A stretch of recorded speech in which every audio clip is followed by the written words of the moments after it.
Zdravím na kanále Grizzly Airsoft Slovakia, ja som Gas a v tomto videu sa pozrieme na jeden fajný produkt, ktorý som si teraz kúpil a je to vlastne spojenie masky a kukly. Takže ideme na to. V prvom rade si povieme niečo o tej maske, ktorá je vlastne vkladaná pod kuklu.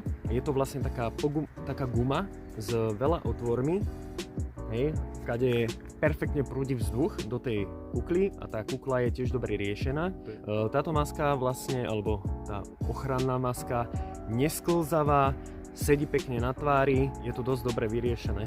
Ako moc sa mi to páči, je aj pekne prispôsobená tvaru nosu, brady, čiže drží to a vôbec aj pre tých, ktorí majú napríklad bradu, fúzy, hej, tak vôbec to neťahá.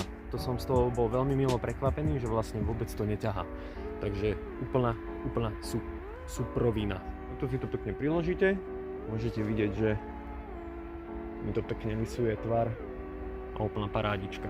Ďalšia časť tohto produktu je vlastne kukla. Táto kukla je veľmi zaujímavá, je dosť zaujímavo riešená. A tu si povieme následovne. Je tam vlastne veľký otvor, jeden otvor, hej, pre oči a ďalej máte vlastne tú prednú časť, vlastne, pod ktorú si kladáte tú gumennú platformu a tá je vlastne z dvoch vrstiev. Jedna vrstva je pod tým, ktorá sa ťaha až dole a to je vlastne taká sieťovina, cez ktorú vlastne prúdi vydýchovaný vzduch a na to máte pre istotu ešte tú látku, hej, v multicame a vlastne tá vám ešte zaručuje tiež väčšiu takúto ochranu proti zasiahnutiu, hej. Čiže vyzerá to super a určite tento produkt môžem odporučiť. V každom prípade, čo sa týka mlženia okuliarov, no je to diskutabilné. Niekedy sa mi to nemlží, niekedy sa mi to proste zamlží. No.